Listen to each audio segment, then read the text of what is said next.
Graça e paz. Novo Testamento em um ano, Lucas, no capítulo 1, do versículo 1 ao versículo 25. Chegamos ao Evangelho de Lucas. Um dos mais espetaculares registros históricos feito por um homem da antiguidade, com uma mentalidade acadêmica, pois era médico, e com maestria procura desenvolver o texto de forma ordenada, lógica, racional, mas incrível. Ele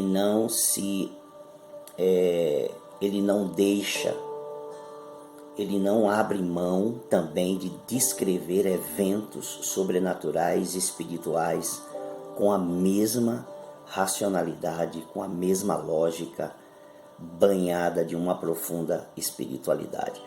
Eu amo o Evangelho de Lucas por sua precisão, por sua profunda espiritualidade ao relatar eventos extraordinários. É impressionante como ele começa, a partir do versículo 1, ele escreve: todos nós que estudamos a Bíblia, os teólogos, estudantes, seminaristas ou interessados, sabem que ele escreveu para uma determinada pessoa, provavelmente em uma posição especial, que também tem, em certo sentido, acabou, na minha ótica, financiando isso também, porque para escrever um livro naquela época precisava de recursos, né? Mas Lucas tem que conversar com as pessoas e tentar trazer a lógica dos eventos, a racionalidade e a cronologia dos eventos. Ele diz assim, a partir do versículo 1, visto que muitos já empreenderam uma narração coordenada dos fatos que entre nós se realizaram. Ele está dizendo que muitos já fizeram, porque isso era importante. A vida de Jesus não foi uma coisa sem importância. Os eventos de Jerusalém naquela época não foram algo sem importância. Conforme nos transmitiram os que desde o princípio foram deles testemunhas oculares. Ele está falando com testemunhas oculares. Aqui, testemunhas oculares significa: estou dando a vocês provas, né? E ministros da palavra. Igualmente a mim pareceu bem, depois de cuidadosa investigação de tudo desde a sua origem, dar-lhe por escrito, excelentíssimo Teófilo, uma exposição em ordem, para que você tenha plena certeza das verdades em que foi instruído. Era um cristão em uma posição excelente e que havia se convertido e queria conhecer os fatos de forma ordenada e lógica, coerente, não apenas falada por outras pessoas. E Lucas se propõe a isso. Mas que coisa fantástica! Ele vai falar agora de atos espirituais. É impressionante como ele conecta a lógica, a racionalidade com o sobrenatural.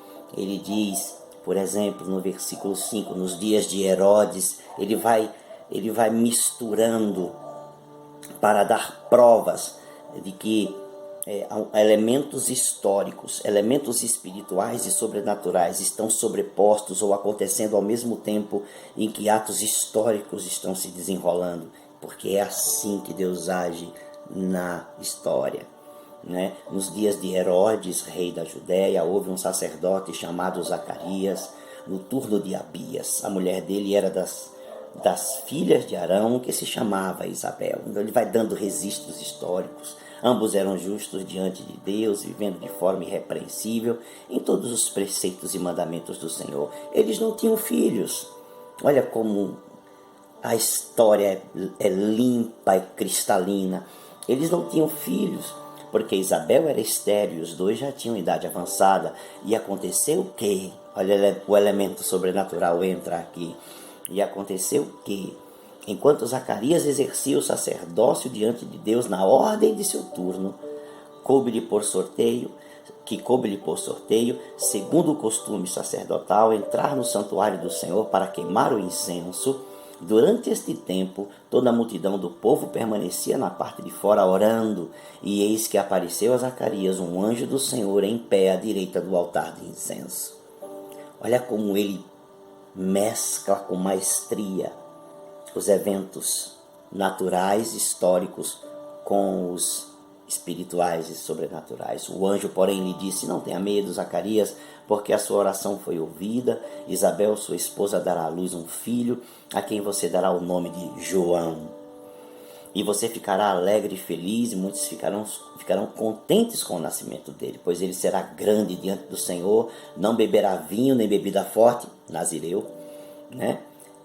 Será cheio do Espírito Santo já desde o ventre materno. É especial esse menino, né? Ele converterá muitos dos filhos de Israel ao Senhor, seu Deus. Irá diante do Senhor no espírito e poder de Elias, para converter. Aqui tem a função desse menino, antes mesmo do menino nascer, de ser concebido, porque nem tinha concebido ainda. Irá diante do Senhor do Espírito de Elias para converter o coração dos pais aos filhos, converter os desobedientes à prudência dos justos e habilitar ou preparar um povo para o Senhor, um povo preparado. Olha que interessante. Então Zacarias perguntou ao anjo: como terei certeza disso? Pois eu sou velho e minha mulher também já tem idade avançada. O anjo respondeu: eu sou Gabriel, que estou a serviço de Deus, fui enviado para falar com você e lhe trazer esta boa notícia, este evangelho, esta boa nova. Todavia você ficará mudo e não poderá falar até o dia em que estas coisas vierem a acontecer. Sinal sobrenatural tremendo, né? Porque você não acreditou nas minhas palavras, pelo fato dele ter apenas perguntado como terei certeza disso. Uma dúvida razoável não é aceitável quando Deus diz algo. Anote isso e não esqueça nunca mais.